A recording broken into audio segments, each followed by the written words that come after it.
Mirá, yo nací, bueno, el 11 de agosto de 1964 en Arequito. En realidad creo que nací en Casilda. Estas son esas cosas que hay que preguntarle a tus viejos, como mi vieja ya no está. Pero bueno, pasé toda mi infancia en Arequito, realmente que tengo recuerdos hermosos de mi infancia.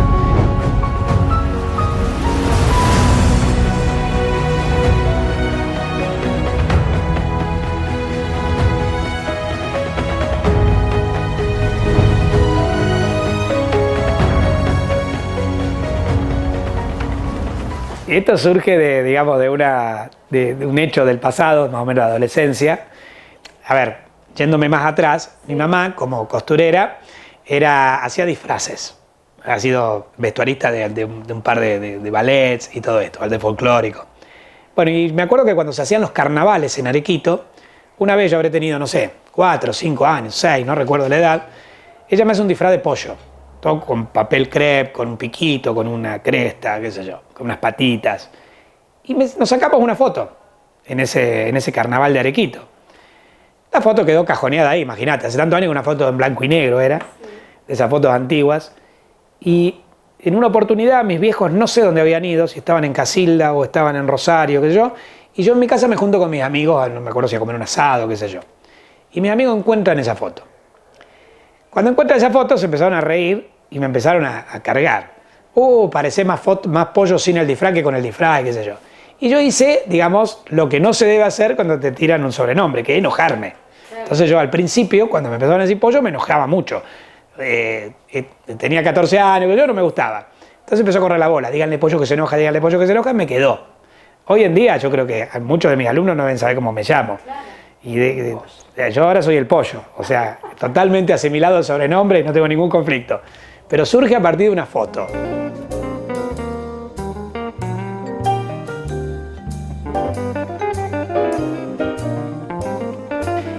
Yo tengo hijos, bueno, ahora ya son adolescentes, pero mis hijos han sido chicos como yo en Arequito, pero aquí en Rosario, y obviamente que la infancia nada que ver, siempre con el miedo, ¿viste? Nunca que salgan solos a jugar, porque ¿viste? Es el contexto de la ciudad. En Arequito nosotros teníamos una libertad hermosa, nosotros íbamos en bicicleta por todo el pueblo. Yo me acuerdo que yo tenía un perro, se llamaba Coli, un perrito del montón, digamos, un perrito de calle, pero hermoso y muy compañero.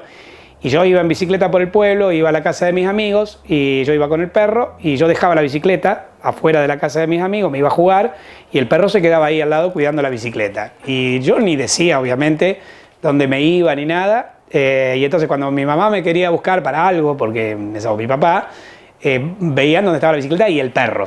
Entonces me encontraban por la bicicleta y el perro. Y yo ahí al lado del banco, en el centro, sí, en el centro, y siempre viví en la misma casa. Y bueno, el barrio es un barrio lindo, es céntrico, está ahí cerca de la plaza central, de la iglesia. Yo caminaba 2 cuadras y tenía mi mejor amigo que vivía ahí, Damián Botassi en esa época, el viejo y querido Batata, y bueno, y con él y jugábamos en la calle, a la paleta, o sea, cosas de chicos de pueblo que eran muy lindas porque teníamos esa libertad, no teníamos los miedos que hoy por ahí tienen los padres más que nada y que le transmiten a los chicos por la inseguridad que se vive. En esa época no, y nosotros andábamos en bicicleta por todos lados, e íbamos a los campos, íbamos al canal del cementerio, teníamos esa libertad. A lo mejor salíamos de mi casa a la mañana cuando me levantaba y volvía a la tardecita, y nuestros padres, por supuesto que se preocupaban si no aparecías o qué sé yo, pero ellos sabían que donde estés en Arequito era un lugar seguro.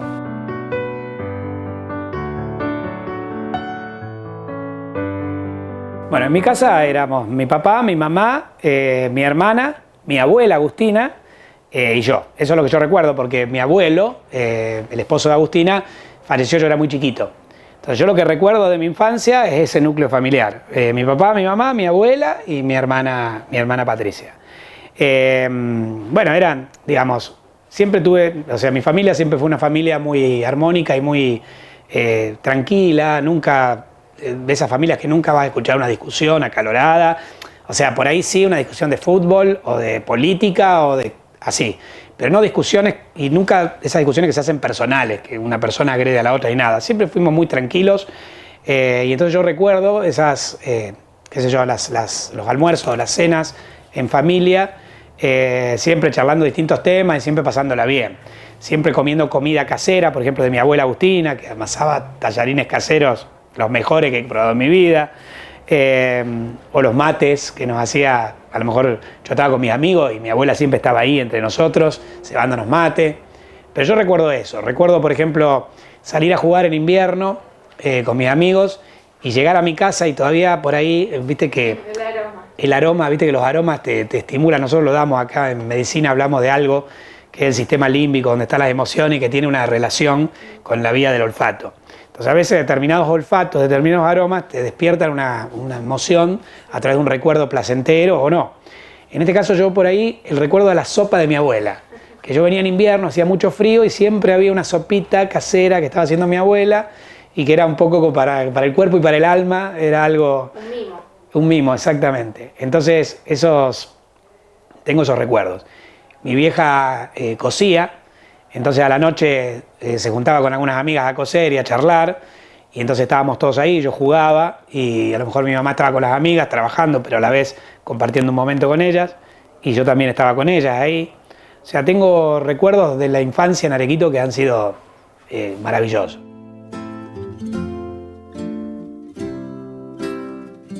Y mi papá era... Primero que mi papá iba y venía, salía, entraba, digamos, era un tipo que era eléctrico. Él no lo iba a ver sentado en el sillón, tranquilo, una hora. No, él entraba, salía, atendía pacientes en el consultorio, atendía pacientes en la casa del paciente y atendía pacientes en el club.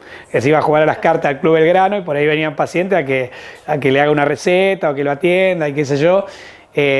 Así que mi viejo, yo lo que recuerdo de mi viejo es eso, un tipo hiperactivo que iba, venía, simpático, divertido, con una risa espontánea y fantástica.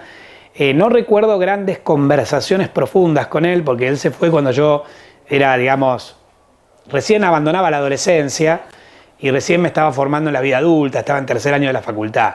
Yo, de hecho, el hecho de que a lo mejor yo me haya dedicado a la medicina pudo haber sido un quiebre por el hecho de que en un momento determinado, justo en la mitad de la carrera, yo me encuentro sin mi referente para la carrera de medicina, que era mi viejo. Los primeros años de medicina, uno lo que estudia es como una biología general. Uno estudia anatomía, estudia histología, química, física, que por ahí mi viejo capaz que ni se acordaba. En los años superiores, cuando uno empieza a ver, qué sé yo, las materias tales como cardiología, gastroenterología, neurología, y empieza a ver patologías. Y esos son los años en los que, de haberlo tenido a mi viejo al lado, yo hubiese charlado de esos temas porque mi viejo era a lo que se dedicaba, a atender ese tipo de patología.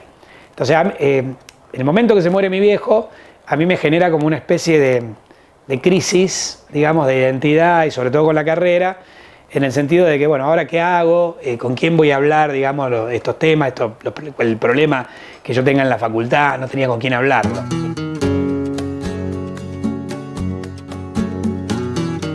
No hubo ningún mandato familiar, digamos, directo. No creo, al menos no recuerdo que me hayan dicho, no, vos tenés... o sea, seguramente no me han dicho, vos tenés que estudiar medicina porque tu viejo es médico, para nada. Pero a veces es inconsciente, ¿viste? A nivel inconsciente, yo lo que veía, la actividad laboral que yo veía y profesional era la de mi viejo. Porque yo era muy chico cuando mi hermana se había recibido, entonces no llegué si bien ella puso el laboratorio en mi casa y todo, no es que yo tuve, digamos, me pude embeber de la bioquímica, por ejemplo. Mi vieja no laburaba, mi vieja, digamos, era ama de casa y lo que hacía era trabajar, digamos, con la costura. Entonces la imagen, digamos, de una profesión o de una actividad laboral que a lo mejor inconscientemente se me fue incorporando fue la de mi viejo. Pero yo elegí libremente la medicina. Además, mi viejo era una persona muy respetada en el pueblo, una persona muy querida, y eso yo creo que también te da como, digamos, vos sabés que tenés la vara muy alta. Eso, o sea, si yo hubiese hecho medicina y hubiese, digamos, medicina, soy médico, pero si me hubiese ejercido la medicina y, por ejemplo, me hubiese mudado al pueblo, yo sabía que... O sea, siempre sentí que iba a tener ahí, digamos, la comparación con mi viejo. Exactamente. Nunca iba a poder alcanzar el estatus y la altura de mi viejo, eso seguro.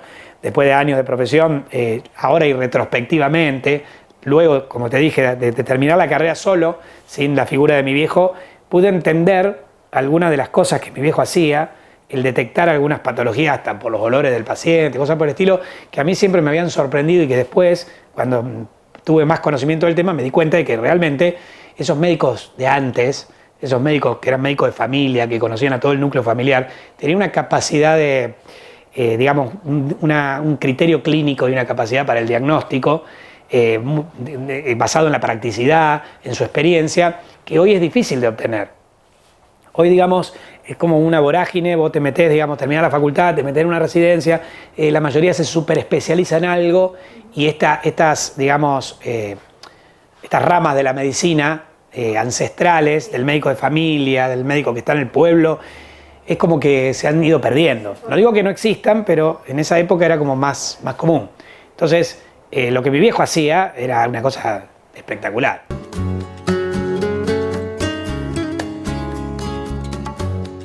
Yo fui al Colegio de las Monjas, o sea, la primaria la hice en Arequito, en el Colegio de las Monjas. Sí. Así que, bueno, tuve mis mejores amigos eran de ese núcleo. Y bueno, también tengo muy buenos recuerdos de la escuela, éramos bastante revoltosos para el ambiente de la escuela. Recuerdo que una vez, por recordar algún hecho así insólito, nosotros íbamos al camino del cementerio en bicicleta y por ahí agarramos bichos, éramos bicheros. Entonces, por ejemplo, una vez encontramos una culebra, seguramente era una culebra, no debe haber sido ni una yarará, por supuesto. Pero igualmente nosotros no sabíamos reconocer una serpiente venenosa de una culebra.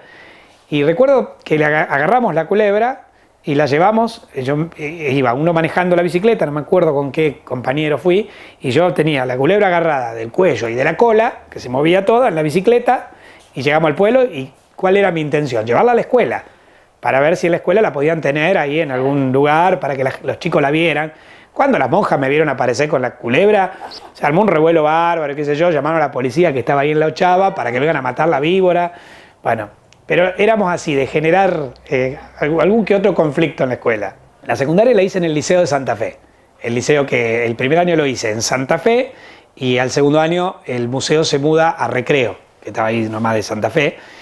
Y ya en esa época, bueno, lo que me pasó es, no un desarraigo, pero estar menos tiempo. De a poquito fui, digamos, yéndome del pueblo casi sin proponérmelo. Porque la escuela secundaria la hice fuera del pueblo y nosotros en el liceo éramos pupilos.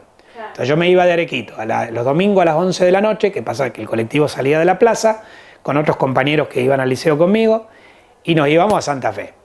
Estábamos toda la semana ahí y volvíamos el viernes. Entonces ya ahí es como que me fui, digamos, empecé a estar más tiempo fuera del pueblo que dentro del pueblo. El último año de la secundaria hice una beca de AFS que se llama, gané una beca para ir a Estados Unidos y la estudié en Estados Unidos. Entonces me fui un año a Estados Unidos en una época en la que vos no tenías internet, de hecho hasta las llamadas eran telefónicas, eran muy caras, entonces no podíamos hablar a menudo, o sea que eso también fue un desarraigo bastante importante. Hice el último año en Estados Unidos de la escuela secundaria, volví, terminé 6 meses en el liceo y después ya me vine a estudiar a Rosario medicina. O sea que te podría decir de que desde que entré en el liceo en el 78 para hacer la secundaria, ya digamos los tiempos en los que yo estaba en Arequito empezaron a hacerse cada vez más espaciados.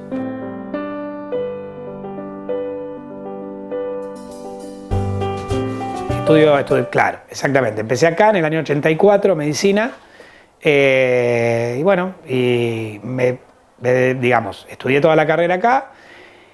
Más o menos cuando fallece mi viejo, mi vieja, por supuesto que, mi viejo fallece cuando yo estaba en tercer año.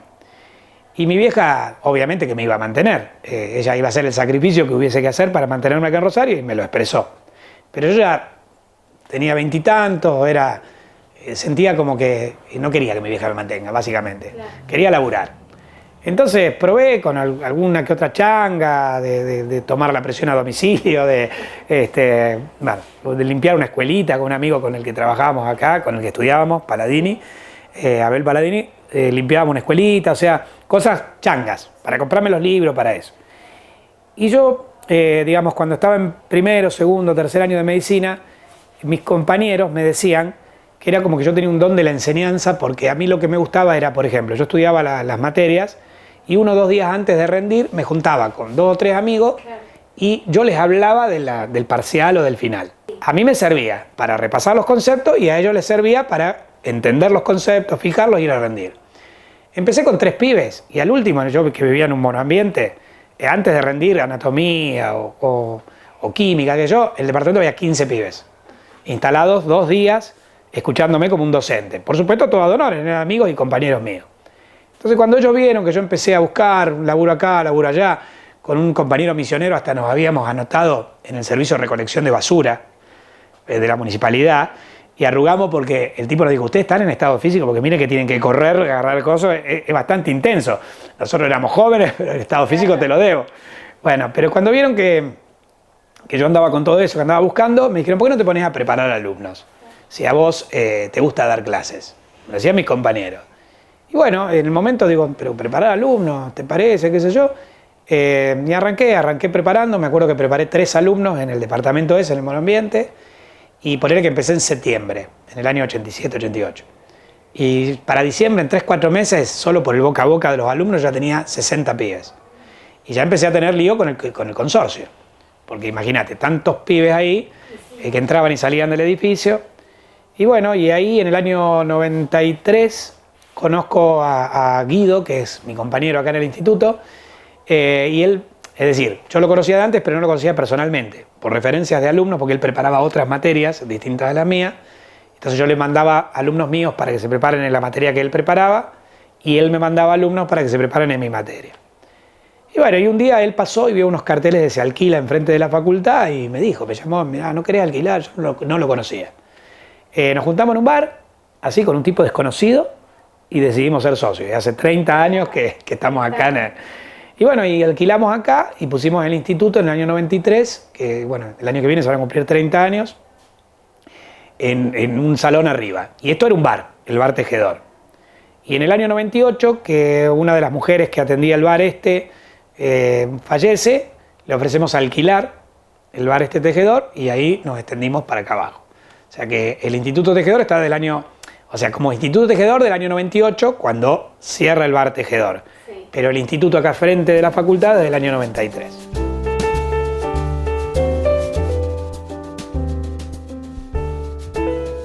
Sí, así es. Es como un cursado paralelo a la facultad, entonces cualquier problema que les surja, tratamos de resolvérselo, ya sea, le damos clases teóricas, también consultas a la hora que ellos necesiten, le damos material escrito, clases virtuales grabadas. A partir de la pandemia tuvimos que ayornarnos un poco con los sistemas de enseñanza nuevos. Y bueno, y acá en el instituto somos, digamos, los 3 que preparamos, que constituimos el núcleo sólido del instituto, son Guido, que te contaba, Guido Ventura, Fernando Maradona, que se incorporó posterior, pero ahora es un hermano para nosotros. Y bueno, entre los 3, entre las clases más los asados de Fernando, que es un excelente asador, tenemos una parrilla arriba, vamos pasando nuestras jornadas laborales. No, más allá de... lo que hice fue trabajar en algunos dispensarios en forma ad honorem, en un dispensario del barrio Las Flores, en un dispensario del barrio Toba, trabajar, por ejemplo, en una clínica de Barrio Sur, iba a hacer algunas prácticas y de paso trabajaba ahí, que era la clínica del doctor Filibert, pero digamos, todo muy esporádico. Y yo cuando empecé a dar clases encontré como mi verdadera vocación en la docencia. Sumado a que, como yo te decía, desde tercer año y desde la falta de mi viejo, mi referente en lo que era la medicina se me había desdibujado, porque ya no estaba mi viejo como para, frente a una crisis, de decir, bueno, a ver, porque la medicina uno empieza a estudiarla, pero después uno puede hacer un montón de cosas con la medicina. Uno puede hacer una rama clínica, una rama quirúrgica, puede hacer psiquiatría, puede hacer investigación, puede hacer un montón de cosas, pero en el momento de tomar el camino y la decisión, bueno, vos tenés que valorar. Ahí la figura de mi viejo, el consejo de mi viejo me hubiese servido. Yo me encuentro un poco perdido ahí. Entonces termino la carrera más que nada por mi vieja, para darle el título a mi vieja y porque, bueno, era una cuestión personal, pero no con la intención de ejercer la medicina. Quizás sí, pero ya no era para mí una obligación. Yo voy a ser médico para ejercer la medicina, porque yo sabía que mi vocación estaba en la docencia.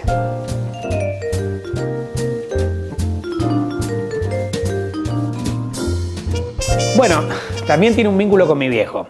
Yo tampoco recuerdo la edad, pero era muy chiquito y tuve sarampión. Me acuerdo que había tenido sarampión y estaba muy enfermo en mi casa, estaba en cama. Y mi viejo había venido a Rosario y cuando vuelve me trae un cómic, una revista de historieta, que no solo que era un cómic de Marvel Comics, hoy en día todo el mundo lo conoce por las películas y qué sé yo, de un personaje que era el poderoso Thor, que también todo el mundo hoy lo conoce por las revistas, y de un dibujante que me encantó, visualmente muy impactante, que se llama Jack Kirby, un dibujante norteamericano. Y entonces el primer cómic que yo leí en mi vida fue ese. Yo estaba enfermo, era chiquito, estaba enfermo y mi papá, con una especie de mimo, me trae ese cómic, que me fascinó, me encantó y que todavía lo tengo. Y entonces a partir de ahí nació mi pasión.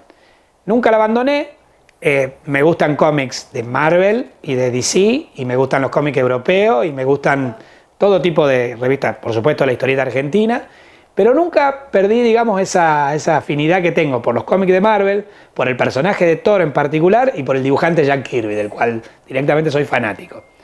Y bueno, lleno de cómics acá y lleno de cómics en mi casa. Los que tengo ahí en esas carpetas son cómics, digamos, en lo que se llaman en grapa, que son los cómics originales norteamericanos. De eso tengo 12.000, 13.000 cómics.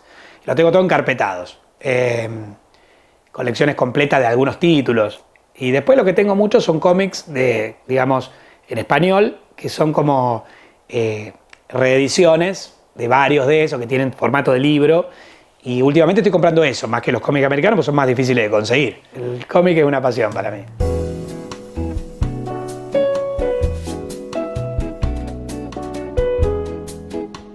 Es imposible que, digamos, que esta pandemia no haya atravesado a nivel personal, familiar, laboral, a todos, digamos, los seres humanos del planeta. Y entonces, obviamente, a mí me impactó muy duro al principio. Traté de adaptarme de la mejor manera posible, como todo el mundo, en forma improvisada, porque nunca habíamos vivido una cosa así. Yo tenía cierto conocimiento previo de la pandemia, no de la pandemia, pero de este tipo de gérmenes, porque, mirá, tengo una revista muy interesante hace unos 10 años, una revista muy interesante, que en oportunidad de la pandemia de gripe A, en el 2009, hablaba de las posibles futuras pandemias y mencionaba el coronavirus como algo así, un párrafo así, porque hablaba de la pandemia del ébola, de la gripe y qué sé yo, y mencionaba el coronavirus, 10 años antes de esta pandemia. Era un virus que ya se venía viendo, de saltar la barrera de los animales a los humanos y de poder transmitirse fácilmente entre humanos, iba a causar una pandemia como esta. Entonces, yo venía más o menos, cuando viste vos te ponés en Google y ponés en el buscador algo, cada tanto yo buscaba coronavirus a ver si se había descubierto algo nuevo. Entonces, cuando surge la pandemia, la primera epidemia en China, yo estaba googleando y veo en una revista española, un periódico español, que ya empezaban a hablar, cuando acá todavía no se hablaba de eso. Entonces empecé a preocuparme con el tema y empecé más o menos a ver qué podía pasar si venía acá. Entonces, cuando en marzo acá explota todo, unos 15 días antes de que cierren todo, yo ya había cerrado el instituto. Pues ya venía viendo, por el aumento de los casos exponenciales en Europa, en Italia, etcétera, en California, que acá iba a pasar lo mismo. Era imposible que, a pesar del distanciamiento, más tarde o más temprano iba a pasar. Y entonces en ese momento teníamos una sola herramienta. El video que vos debes haber visto fue uno en que yo expliqué lo del distanciamiento y todo eso. Porque era la única herramienta. No había vacunas, se conocía poco del virus, el tratamiento era muy empírico, o sea, las personas que inicialmente caían enfermas con el virus no sabían cómo tratarlas, se hablaba del suero convaleciente, del suero hiperinmune, el equino, que esto, que lo otro, que el plasma, bueno, pero no había a ciencia cierta, no había nada estandarizado, un protocolo que te permitiese. Entonces era mucho tirar la moneda, que te toque leve, que te toque grave. Se sabía que un 20% de los enfermos eran una enfermedad moderada, un 5% era grave y un 1 o 2% era mortal. Y que vos no sabías si bien había factores de riesgo que se empezaban a ver, los hipertensos, los obesos, los diabéticos y las personas de mayor edad, en realidad vos empezaste de a poquito a ver que se internaron al hermano o al papá de un conocido tuyo hasta que digamos, es como una ola que iba llegando y que finalmente llegó hasta tu círculo íntimo. Sí. El papá de uno de mis mejores amigos del cómic, qué sé yo, falleció de coronavirus. Entonces es como que te empezaban a acercar. Y vos sabías que la única forma de protegerte era el distanciamiento. Entonces me preparé para el distanciamiento. O sea, en lo que sería el trabajo, lo que hice fue crear una plataforma virtual donde empecé a subir clases grabadas, aprendí a usar el Zoom y el Meet como todo el mundo, porque antes no sabía ni que existían, y empecé a dar clases por ahí. Y tuve, bueno, el primer año fue una experiencia, ya te digo, bastante incertidumbre, como todo el mundo, pero de a poquito se iban... A mí lo que de esta pandemia me destaco, digamos, a ver, hubo muchas cosas, algunas cuestiones ligadas a la política, ligadas a corrientes tales como los antivacunas y esto y lo otro, y bueno, que se discutió, pero si nos quedamos dentro del terreno científico, específicamente el progreso, digamos, los avances científicos, cuando toda digamos, la humanidad o la comunidad científica mancomunada para un objetivo concreto, que era la lucha contra esta pandemia, todos se pusieron de acuerdo, fueron avances espectaculares y en poco tiempo. Es inédito que el virus se haya... Sí, primero la identificación del virus. Está bien, hoy existen herramientas de biología molecular que 10 años atrás no teníamos. Pero gracias a esa herramienta, en poco tiempo, en 2 o 3 meses, se identificó el genoma del virus. Una vez identificado el genoma del virus, se empezó a trabajar en la vacuna y en el curso de un año teníamos la vacuna. Eso es inédito. En la historia de la ciencia médica, yo creo que no hay otro antecedente similar a este. Entonces, es como que una luz de esperanza empezaste a tener. Ya no era solo el distanciamiento. Ya si caías enfermo, había una serie de estrategias para tratarte. Y bueno, y ahí, digamos, en el horizonte estaban las vacunas. Más tarde o más temprano iban a llegar. Lo más importante es la vacunación. Lo más importante es estar vacunados. Yo soy pro vacunas, no solo en esta vacuna, sino no solo para esta enfermedad, sino para todas. Y entonces, porque independientemente de que te contagies o de que no te contagies, está absolutamente demostrado de que el impacto sobre la gravedad de la enfermedad y sobre la mortalidad es muy significativo. Entonces no hay ninguna... Nosotros aplicamos en medicina siempre 2 relaciones de la bioética que son importantes. Una es la relación riesgo-beneficio y la otra es la relación costo-beneficio. En la relación riesgo-beneficio, si el beneficio de una estrategia terapéutica de prevención o de tratamiento supera los riesgos, está completamente avalado. Y en costo-beneficio lo mismo. Si el costo de la elaboración de una estrategia terapéutica o preventiva no supera los beneficios, también está avalado. Bueno, en este caso, la vacunación, tanto por la relación costo-beneficio, por la relación riesgo-beneficio, está completamente justificada. Entonces hay que vacunarse. Si vos estás vacunado no significa que no te vas a contagiar. Y no significa que no vayas a tener una enfermedad grave, pero la proporción o digamos, la posibilidad de que la tengas es tan ínfimamente inferior digamos, al que no está vacunado, que yo creo que vacunado vos tenés que tener una seguridad como para poder manejarte casi con normalidad. Por supuesto que los ambientes muy cerrados, poco ventilados, con muchas personas. Mirá, hay una estrategia, digamos, para recordarlo fácilmente, que es el CCCC, como si fueran las siglas de la ex Unión Soviética, los lugares concurridos, cercanos, por ejemplo, un lugar que está muy concurrido, donde vos no podés mantener la distancia con el otro, y cerrado, concurrido, cercano, cerrado y prolongado, CCCP, como la ex Unión Soviética, concurrido, cerrado, cercano y prolongado. Si vos vas a tener que ir a un lugar con mucha gente, mal ventilado, y donde no vas a poder manejar el distanciamiento social y vas a tener que quedarte mucho tiempo, el barbijo es una estrategia necesaria. Ahora, al aire libre, no se justifica. A veces uno ve que el barbijo hoy lo usan como un abracadabra, un abrepuertas. Porque vos no lo tenés en la calle, vas a entrar a un restaurante, lo pones para entrar y cuando entras te lo volvés a sacar. Claro, sí, o sea, te lo pusiste solo para atravesar la puerta del local. Es ridículo. Entonces, todavía es útil usar el barbijo, porque todavía el virus está circulando, pero hay que usarlo, digamos, con la lógica. ¿Entendés? No se justifica al aire libre, no se justifica, digamos, en un lugar donde están todos vacunados y todas las personas, digamos, son cercanas y el lugar está ventilado, pero en lugares cerrados, muy concurridos, con personas muy cercanas, y donde vos te vas a quedar mucho tiempo, por ahí se justifica.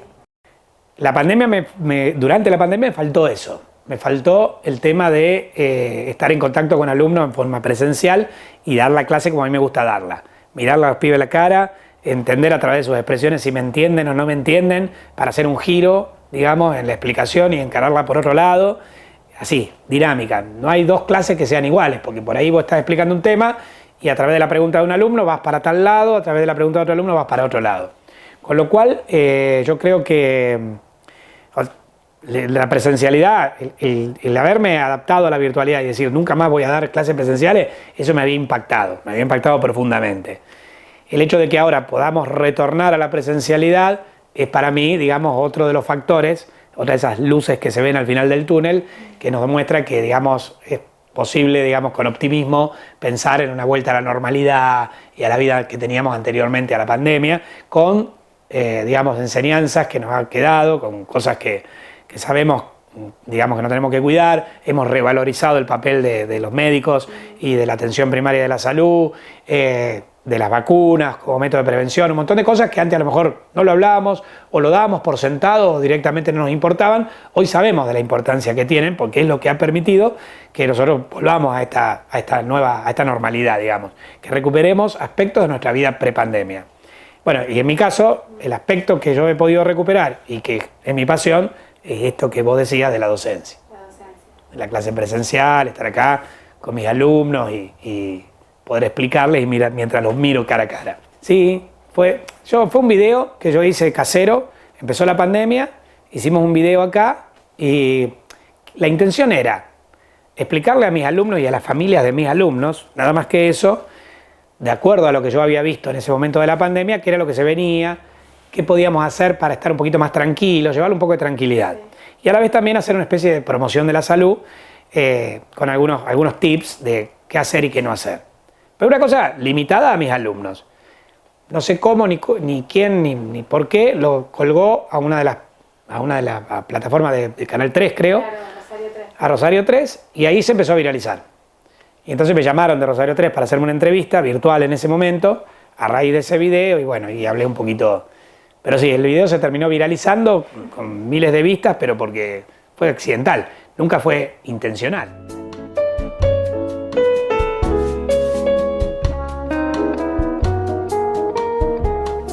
Conocí una chica que fue mi alumna, empezamos a salir con ella, me casé con ella, Elena, el amor de mi vida, y con ella tuvimos 2 hijos mellizos, Mateo y Agustina, que ahora son adolescentes, tienen 17 por cumplir 18 años el próximo mes. Mateo está estudiando medicina, Agustina está estudiando biotecnología, y bueno, esa es mi familia. Pero más allá de la familia nuclear, conseguí una familia ampliada, que es la familia de mi esposa, es una familia muy grande digamos, y que son todos muy cercanos y nos juntamos todos los domingos a comer, pasamos muchos momentos juntos y la verdad que es una familia hermosa. Todos tienen una buena relación familiar en sus propias familias nucleares y la verdad que es muy lindo. ¿Disfrutás? Sí, lo disfruto. Gracias por recibirnos. No, gracias a ustedes y bueno, a la gente de Arequito nada más decirle que bueno, amo al pueblo, son mis raíces, nunca me olvidé de dónde vine y yo trato de aplicar eso, la empatía con los otros, con mis compañeros y en mi trabajo, con mis alumnos y qué sé yo, que es algo que es lo que se vive en el pueblo en el día a día. Esa cercanía. En la ciudad uno está un poco más aislado por las características propias de la vida urbana, pero las personas que venimos de los pueblos y que pudimos vivenciar eso desde chiquitos, sabemos de la importancia que tienen las relaciones humanas. Y yo lo aplico en mi vida día a día, con todas mis relaciones. Así que laborales, familiares, es la esencia del pueblo. Así que bueno, gracias por existir a los arequitos y a los arequitenses. Se despide insensiblemente de pequeñas cosas, lo mismo que un árbol que en tiempo de otoño muere por sus hojas. Al fin la tristeza es la muerte lenta de las simples cosas, esas cosas simples que quedan doliendo en el corazón.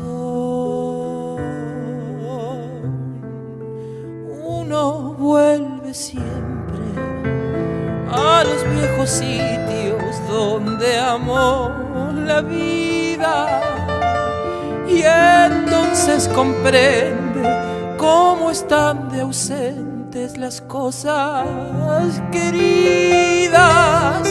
Por eso, muchacha, no partas ahora soñando el regreso, que el amor es simple y a las cosas simples las devora el tiempo.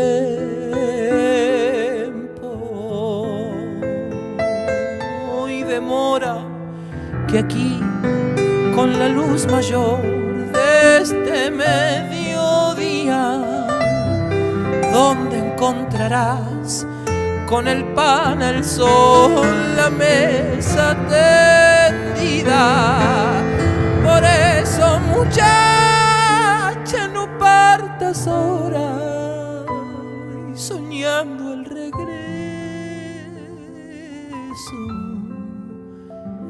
que el amor es simple y a las cosas simples las devora el tiempo.